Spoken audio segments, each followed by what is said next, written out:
Sunod, express regret. Minsan, ito may sinasabi natin, ang hirap natin aminin kung anong kamalian natin. Pero, tayo bilang Kristiyano, parang nakukonsensya tayo kapag tayo ang hindi naghihingi ng tawad sa Panginoon, lalo na sa pag-araw-araw natin nagagawa. Alam natin na meron tayong may nasabing mali, ginagawang mali, kahit sa ating kaisipan. Diba? Pag tayo ay nagagawa natin na, lalo kapag meron tayong challenges tayo sa mga taong hindi pa nakakilala ng mundo sa Panginoon, minsan nakakapag-ito sila ng salita. Diba? Kaya tayo nakakapag-isip minsan ng pagbiganti. Diba? Pero ngayon, tayo ay bilang Kristiyano, kung meron man tayo na gano'n, wala tayong regret na tayo ay humingi ng tawad sa ating Panginoon. Commit change, maapat. Ano tayo commit change?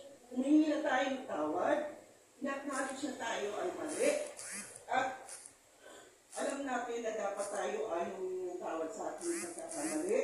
Tayo ay dapat baguhin natin kung ano man yung nagawa natin mali o kasalanan.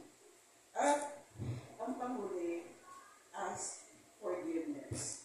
Yan yung panglima na step for conversion of repentance, yung paghingi ng tawad sa Panginoon na sasabihin natin na Panginoon, hindi na natin bilang Kristiyano, alam ko na Lord, na ito'y mali, at iiwasan ko na. Hanggat maaari, maiwasan ko na dahil hindi tama ito at hindi ito kalooban mo. Yun ay ang 5 conversion or steps of repentance. Ano tayo unang R? Repentance. Okay, next na R. Renewed Christian. Okay, renewal or renewed Christian. Pag tayo ay renewed Christian, diba, sinabi, born again. Diba, kung ano yung kagawian natin dati na ginagawa, pag tayo ay renewed Christian, hindi na natin, or naiiwasan na natin gawin, kung ano yung mga hindi tamang bagay. Pag renewed Christian tayo, alam natin, i-control yung sarili natin na nais ang Panginoon na maging maayos tayo sa pag-ilala ng ibang tao. Kasi minsan, hindi naman nila lahat. Share ko lang ito nung hindi pa ako Kristiyano. May classmate ako nung high school. Siya ay, sabi niya, born again Christian siya. Pero, nung ako ay Katoliko pa ng time na yun, ang sabi niya sa akin, ikaw, Katoliko ka pa, hindi ka Kristiyano, hindi ka born again Christian, hindi ka masasakit. Tinignan ko lang siya. Sabi ko, kung ganyan din naman pala ang born again Christian, parang hindi na ako ma-encourage maging born again. Diba? Pero, sabi nga ng pastor namin noon, kung tayo ay titingin sa kamalian ng ibang tao o kapwa Kristiyano, hindi tayo lalago bilang Kristiyano. Kaya dapat, kung pumunta tayo ng church, no, kahit meron tayong mga suliranin o mga bagay na mga gusto natin iwasan dahil sa mga ganyang bagay, lahat yan parang pinapaubayan natin sa Panginoon, di ba? Hindi na natin kailangan parang ginagantihan kasi tayo ay mga renewed Christian. Okay. Unang ano yung unang R? Repentance. Pangalawang R? Renewed Christian. Pang-apat, rejoice. Sabihin nga lahat, rejoice. Rejoice. Ano ibig sabihin ng rejoice? Masaya. Di ba pag tayo ay Christian na, yung mga negative na tayo ay may mga natatanggap na balita, negative na mga nasasabi ng ibang tao, o o kaya yung mga negativity, yan ay hindi natin pinapansin. Kasi pag rejoice, kahit na tayo ay binabatikos, tayo ay masaya pa rin. Amen.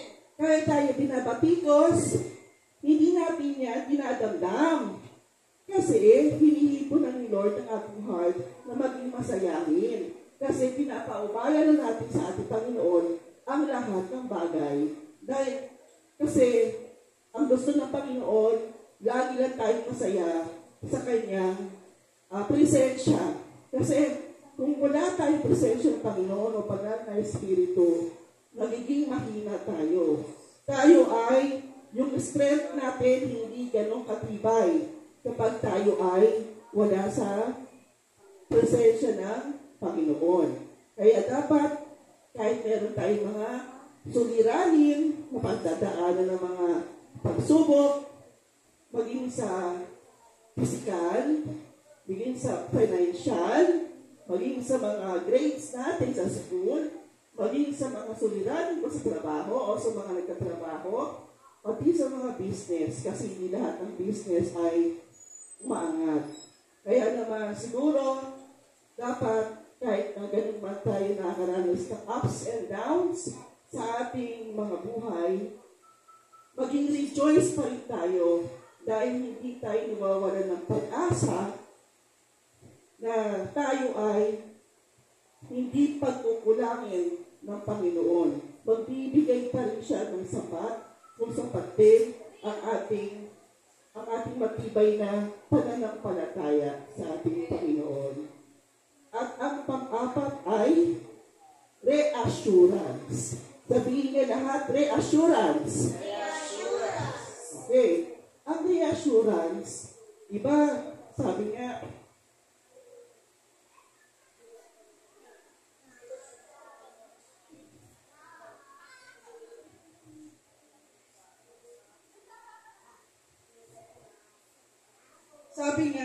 sa Philippians 4 verse 6 up to 7, do not be anxious about anything, but in a situation by prayer and petition, with thanksgiving, presents your request to God. At sa Romans 10 verse 9 up to 10, that if you confess with your mouth the Lord Jesus and believe in your heart that God has raised him from the dead, you will be saved. For with the heart one believes unto righteousness, and with the mouth confession is made unto salvation. Bilang Kristiyano, kaya natin ito pinagsusumikap, kaya tayo ay yung oras natin, guilty ako dito. Kasi siyempre, yung sabi nga, dahil sa most of the time, ay nasa trabaho. Diba? Pero, alam niyo, the work to our responsibility natin.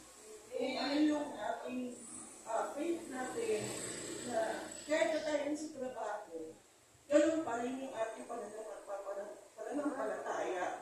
Hindi tayo, patuloy pa rin tayo nagdadasal, patuloy pa rin tayo hinihingi ng panalangin sa Panginoon na tayo ay gabayan. Lahat ng ating mga sa buhay, maging ang ating mga kaibigan, ang ating simbahan, ating mga kapatiran, at maging ang mga tao, merong hindi ninanais na maganda sa atin. Dapat pinagdadasal natin yan. Dahil merong reassurance si Lord sa atin. Ano yung reassurance? Na tayo ay bibigyan niya ng buhay na wala namang hanggan. Yan ang bilang Kristiyano, tayo ay maging magsumikap, magiging mabuting Christian, at ipabuhay natin ang salita ng Panginoon. Ano daw ulit yung apat na R na sinabi ko? Ang una daw ay repentance. Sunod? Renewed Christian. Pangatlo? Rejoice. Hindi rejoice na siyang buhat. O, rejoice na masaya. Oo, kahit meron tayong katulad ko na nakakaranas na ganyan challenge, talagang laban lang, maging rejoice tayo. At ang pang-apat ay ang reassurance. Dahil alam natin kung ano tatamuhin natin sa dulo ng ating sakripisyo bilang Kristiyano. Na kaya natin ginagawa ito para sa pagpupuri at sa Panginoon. Dahil lahat ng ito ay matutugunan ng ating mga suliranin at lahat ng ating paghihirap. Panginoon lamang ang ating pagkatiwalaan sa lahat ng bagay. Tayo ay manalangin. Panginoong Jesucristo, maraming salamat po sa gabi ito, sa gawain na ito. Nalubos po kami, nagpupuri, nagpapasalamat sa inyo. Kami po ay humihingi ng repentance o pagkawad sa lahat ng aming nagagawa kasalanan, Lord. Patuloy niyo po linisin ang aming mga puso at isipan at maging sa aming mga gawa. Ganun din, Panginoon, na kami ay maging renewed Christian, na maging malumanay sa anumang bagay, dahil alam namin, Panginoon, ang inyong kalooban na masunod na kami ay maging mabuting isang tao bilang Kristiyano. Kaya, Panginoon, kami po ay tinataas namin kung ano man ang aming mga nararanasan na mga bagay na dapat namin masurpass dahil kami ay nagdidepende, nagtitiwala lamang sa inyo, Panginoon. Rejoice kami, Panginoon. Kami ay masaya na kami ay patuloy na nagpapupuri sa inyo, Panginoon. Dahil kaya kami masaya, Panginoon, dahil kayo po ang nagbibigay po sa amin, nagsusupply po sa amin, nagbibigay po sa amin ng kalakasan ng lahat ng bagay na tugunan. Salamat po, Panginoon. At ang assurance po namin, Panginoon, alam po namin, Panginoon, na kayo po ang nagsusuri sa aming mga puso at patuloy niyo po kami pinagpapala. Kung ano man ang mga pinagdadaanan ng mga kapatid po namin na nandito, Panginoon, kayo na po ang tumugol sa kanilang kagalingan o pangangailangan. Salamat po, Panginoon. Pinabalik po namin papuri at kadakilaan sa pangalan ni Jesus. Amen.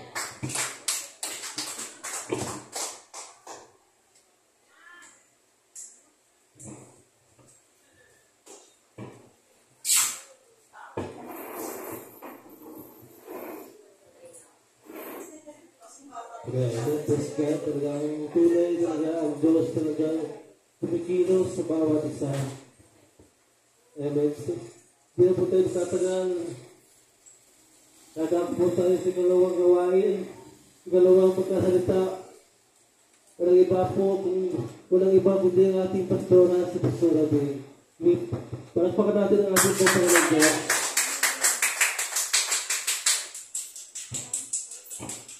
Praise God. Salamat po, Brian. Okay, pangalawang mangaral po ngayong gabi. Salamat po na binigyan din ako ng pagkakataon. So, before tayo mag-proceed, manalangin po muna.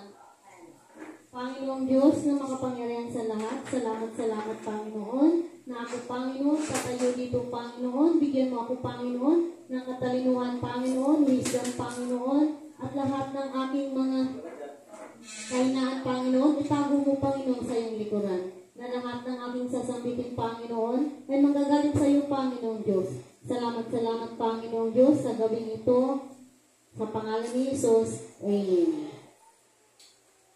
Yes.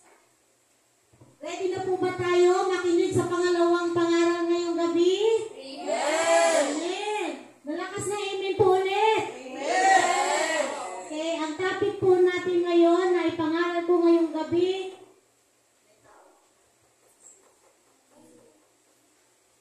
Ngayong gabi ang pamagat na Trusting God in Financial Difficulties. Ang ibig sabihin, magtiwala tayo tungkol sa ating mga financial. Kasi di ba po talaga naman na pagdating ay mahirap talaga natin yun iyaano sa ating buhay. Dahil ang pera talaga is yun talaga ay makapagbibigay sa atin ng stress. Tama po? Lalong-lalo kung wala tayong pera. Pero nandyan si Lord para tayo ay bibigyan, i-provide ang ating pangangailangan. At di ba po minsan din na mayroon na tayong mga anxieties dahil nga po wala tayong pera, wala tayong pambili pagkain. Pero nandyan pa rin si Lord na magbibigay ng ating pangangailangan. Amen? Oo, ito po yung aking Bible scripture ngayon. Aklat po ng Hebreo 13:5. Sinasabi po dito, keep your life free from the lack of money and be content with what you have. For He has said, I will never leave you nor forsake you. Amen? Oo, sinasabi talaga dito na huwag kayong magmumukhang pera. Kasi naman, talaga naman tayo, di ba minsan, pagdating sa pera, medyo parang talagang nasisiyahan tayo lagi. Dahil alam natin na ang pera talaga is pangangailangan natin yan. Pero huwag tayong magpadala pagdating sa pera. Dahil ang pera, hayaan natin na ang pera is yung pupunta sa atin. Hindi tayo maghahabol ng pera. Hayaan natin na ang pera ang habol sa atin. Amen? Amen. So, di ba? Yun po. So, kaya tayo minsan, iniisip talaga natin lagi na pag wala tayong pera, di ba yung title nga, yung pamagat na sinasabi ko dito, financial difficulties, talagang mahirap. Pero, kung tayo lagi nandyan sa Panginoon, hindi tayo mahihirapan dahil siya ang magbibigay sa atin lagi. Di ba? Ang gagawin po natin, nakasulat po dito sa Matthew 6:33, seek ye first the kingdom of God and His righteousness.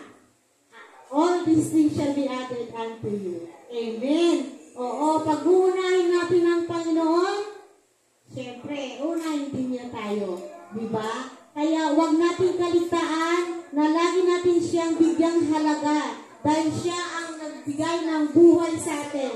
Kaya talagang siya lagi ang uunahin natin. Lahat ang kanyang binibigay na mga problema pagdating sa pera, talagang pag nandyan siya, agad-agad natin masusolve yun. Dahil pag nandyan siya, may problema tayo pagdating sa pera, parang naanuhan tayo lagi. Kasi manalangin lang tayo kung ano yung pangangailangan natin, ibibigay talaga niya yun. Amen? Dahil mayroon naman talaga tayong mga pag-uugali na pagdating sa pera, masisira talaga tayo. Pero, yun nga sinabi ko kanina, huwag nating hayaan na hahabol tayo sa pera. Dapat ang pera ang hahabol sa atin. Amen? Amen. Oo, so huwag tayong magmahal sa pera. Lalayo tayo sa Kanya. Pero, ang pera talaga pupunta sa atin para tayo maging masaya. Amen? Number 1, nandito po sinasabi po dito, ask God for help.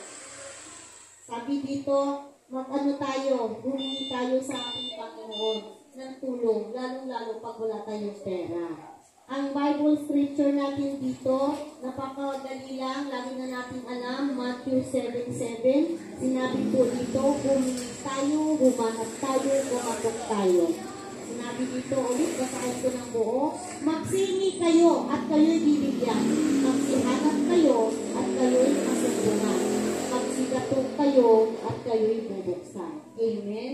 Oo. Kasi tayo pag ang pinag-uusapan talaga natin ito is yung pera, di ba? Yung money. So tayo kasi talagang hindi natin maiwasan pag walang pera, problema. Pero itong mga pangako ni Lord na nakasulat sa Matthew 7:7 na sinabi niya, humingi tayo sa Kanya at tayo'y bibigyan. Humanap tayo para tayong makatagpo at kumatok para tayo'y pabubuksan. Amen. Oo. Yun.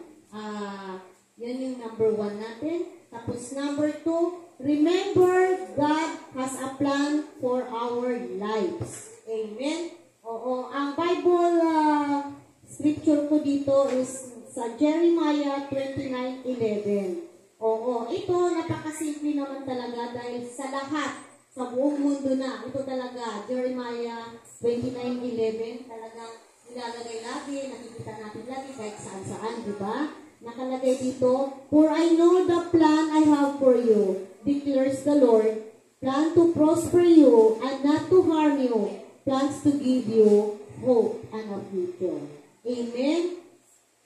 Di ba po, talaga, pag si Lord talaga ang ano natin, inuuna, si Lord, at mayroon talaga si Lord plano sa ating buhay. Kaya minsan kasi pag yun, lagi, lalong iniisip natin, wala na tayong pera, parang natataranta na tayo, pero huwag natin isipin yun. Dahil si Lord talaga may plano sa ating mga buhay. Pag magkaroon tayo ng mga problema, di ba, sabi agad na hindi na natin kaya. Diba? Diba? So, may rason si Lord. May rason ang Panginoon kung bakit tayo inaalaw niya na dumaan tayo sa mga pagkawala ng pera, pagkalugi ng mga negosyo, pagkawala ng mga trabaho, nagkakasakit ang bawat isa sa pamilya natin, naghihirap ang buhay natin. Hindi natin yan anuhin kasi ang Lord talaga ay magbibigay sa atin ng assurance talaga. Doon, diba, kanina sa Jeremiah 29:11, siya talaga ang may kapangyarihan sa atin. Kaya huwag tayong malungkot, huwag tayong mag-worry.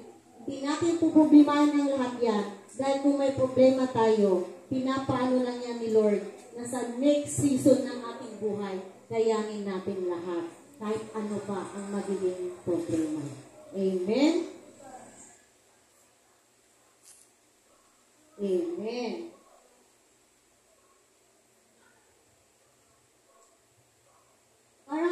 Parang tumitingin na lang kayo sa akin. Sa kong malakas na amen po. Nahihiya ako eh. Okay, amen. Pangatlo po, dito sa give thanks. Diba? Lagi tayo magpapasalamat. Dahil, paano tayo dumadaan, paano tayo naghihirap pagdating sa pera. Pero kahit wala tayong pera, ito yung sinasabi, give thanks. Kailangan pa rin tayo magpapasalamat sa Panginoon. Walang pera, mayroong pera, may dumating na pera, walang dumating na pera, magpapasalamat pa rin tayo sa Panginoon. Dahil tayo mga Kristiyano, kayang-kaya natin lumaban sa ating buhay, kahit anong problema. Amen? Oo, diba? Ito, sa Philippians 4:12, nakasulat dito, alam ko kung paano maghikahos. Alam ko rin kung paano managana. Matutunan ko na ang sikreto kung paano masiyahan sa anong kalagayan sa buhay. Ang mabusog o magutom. Managana o maghirap. Sa lahat na ito'y magagawa ko dahil sa lakas ng kaloob sa akin ni Kristo. Amen? Tama po. Kasi tayo talaga minsan pag ba hindi makita sa ating problema, naghihina na tayo ng ating loob. Diba? Tama po. Amen po. Kaya pag ang Panginoong Diyos nandito lagi sa ating puso, siya lagi talaga ang magbibigay sa atin ng kasiyahan natin. Kaya huwag tayong mag-alala dahil nandyan ang Panginoon. Huwag nating hayaan na tayo mahiwalay sa Kanya. Kaya diba sinabi nga natin, kailangan natin laging tawagin ang ating Panginoong Diyos. Magtulog, gumising, ang Panginoong Diyos na dito lagi sa ating buhay para tayo laging gabayan, bigyan tayo kung kahit anong problema natin, ibibigay ni Lord sa atin. Amen? Ito naman, pang-apat, ito na yung last, ito naman yung pinakamaganda talaga, yayaman tayo. Amen? Live and be generous. Ang ibig sabihin, pagbibigay. Amen? Di ba po kasi minsan ang pagbibigay, sanay na tayo magbigay, di ba? Amen? Yes! Dahil tayo, naturuan na tayo dahil mga Kristiyano na tayo. So kahit ganun man, alam na natin at alam ko na tayo mapagbigay na, ito inuulit ko pa rin kasi part to sa aking pangaral. So ito yung last pang-apat, ang Bible verse ko dito, sasabi po, ang taong matulungin, sasagana ang pamumuhay. At ang marunong tumulong ay tiyak tutulungan. Amen? Tama po, di ba? Kasi talaga, di ba tayo, pag mayroon tayong isang tao na hindi natin tutulungan, syempre, ano sasabihin niya agad? Kasi di ba may mga mga unbeliever. So, baka makano tayo ng unbeliever, hindi natin sila tinulungan. Kaya, sabihin nila, hindi tayo tutulungan. Diba? Kaya mag-ingat tayo. Kaya kahit unbeliever, mga Kristiyano, kailangan tayong maging matulungin, mapagbigay sa kapwa. Dahil ang mapagbigay talaga, yung tinuturo talaga sa ating Panginoon. Para tayo yayaman, dadami ang ating pera. Amen. Tama po. Diba? Lagi tayong nangangaral sa pagbibigay. Tama po. Yayaman tayo. Pag tayo magbibigay, yayaman po tayo. Amen. Lagi natin parangalan ang ating Panginoong Diyos sa pagbibigay sa kanyang gawain. Amen. At mapalad ang nagbibigay kaysa tumatanggap. Tama naman po, di ba? Kaya simula ngayon, kailangan tayong laging magbibigay. Huwag na tayong tatanggap. Pero, pag may magbigay, tatanggap pa rin tayo. Amen. Oo. So, ang lahat ng bagay ay galing sa Diyos. Tama naman po. Kaya kailangan marunong tayong mga siwa, lalo-lalo sa mga financial natin, para tayo ay hindi makaranas ng paghihirap. Tama po. Kasi talaga naman, ang pera kasi, kahit maliit yan, kahit malaki yan, di ba ang mga mayayaman, bakit minsan nagkakaproblema sila? Dahil hindi nila alam paano mag-handle ng kanilang financial. Di ba po? Amen. Kaya tayo, kahit mahirap tayo, blessed tayo. Hindi natin sasabihin, kahit wala tayong pera, hindi natin sasabihin na malungkot tayo. Hindi natin sasabihin na hindi tayo mahal ng Diyos. Pero, mahal na mahal tayo ng ating Panginoon. Dahil, pag maliit lang ang pera natin, alam natin kung paano ito gagamitin para hindi tayo maghihirap. Amen? Amen! So, yun kailangan din, hindi lang tayo laging ganon, kailangan din tayong manalangin. Kasi pag manalangin din tayo, ibibigay din ni Lord sa atin yung pangangailangan natin. So, lagi din natin, kailangan din natin i-memorize yung kanina, yung shiner ni Sister Jaira, Malakias 3:10. Tama po yun. Ay kasampung bahagi ng lahat ng dumadating sa atin, ibabalik natin sa ating Panginoong Diyos. Dahil ang ating Panginoong Diyos nagbibigay lahat sa ating mga pangailangan. So, kailangan din natin ibibigay sa Kanya. Yung 10% lang, pero pwede rin mas malaki pa sa 10%. Amen? Oo. So, maraming mga verses na pwedeng matuto tayo pagdating sa pagbibigay. At yung last kong masasabi, yung Luke 6:38, magbigay kayo at kayo bibigyan. Babalik sa'yo, siksik, liblig at umaapaw. Tama yun. Kaya tayo, simula sa araw na ito, magbibigay tayo para sa gawain ng ating Panginoon. Hindi natin hayaan na hindi tayo makapagbigay. Dahil pag makapagbigay tayo, i-sacrifice na lang talaga natin yung sarili natin. Kaya naman natin mag-sacrifice. Dahil na Kristiyano na tayo. Amen? Amen. So, doon po tayo magtatapos sa ating pangaral ngayong gabi at manalangin po tayo. Palakpakan natin ang ating Panginoon sa pangit. Palakpakan natin ang malakas ang ating Panginoon at magsitayo po tayong lahat. Panginoong Diyos na makapangyarihan sa lahat. Salamat, Panginoon, sa aming mga buhay ngayon, Panginoon. Salamat, Panginoon, sa gabing ito, Panginoon, na ang aming napangaral, Panginoon, kami dalawa ni Pastora Rose at ako, Panginoon, sana, Panginoon, ipasok mo, Panginoon, sa bawat isa, Panginoon, sa kanilang puso, Panginoon, kung ano, Panginoon, ang napag-aralan namin ngayon, Panginoon, yung sinabi, Panginoon, ni Pastora Rose, ang una, repent, pangalawa, is yung sinasabi niyang rejoice, at renewed. At ang pang-apat, is reassurance. Tama po. Yan po talaga ay kailangan yung apat na yan ay magiging mapunta sa atin bilang isang Kristiyano. Salamat Panginoon at Panginoon, pangalawang topic namin Panginoon, ang pagbibigay Panginoon. Alam namin Panginoon, kami Panginoon, talagang susundin namin lahat Panginoon kung ano makakaya namin Panginoon. Panginoong Diyos, alam namin Panginoong Diyos, lahat ng mga pangako mo Panginoon ay ibibigay mo sa amin Panginoon. Kaya Panginoon, tulungan mo kami Panginoon na lahat Panginoon ay kaya naming gawin Panginoon sa aming mga buhay Panginoon para kami Panginoon magtagumpay Panginoong Diyos. Salamat Panginoon dahil Panginoon, nandyan ka Panginoon sa aming mga buhay Panginoon. Lagi ikaw Panginoon nag-guide sa amin Panginoong Diyos. Kaya Panginoon, salamat Panginoon sa gabing ito Panginoon. At ang lahat, Panginoon, umuwi, Panginoon, naligtas, Panginoon, huwag niyo silang hayaan, Panginoon, na sila, Panginoon, ay madisgrasya, Panginoon, sa pag-uwi nila. Lagi niyo silang gabayan, Panginoon, bigyan ng protection, Panginoon, at Panginoon, cover us, Lord, with your precious blood, Lord Jesus. Panginoon, salamat, Panginoong Diyos, ikaw maghari sa aming mga buhay, Panginoong Diyos. At Panginoon, salamat Panginoon at binabalik namin Panginoon yung pinakamataas na paburit pagsamba sa iyo Panginoon Diyos. At ang lahat ay magsasabi ng malakas na Amen.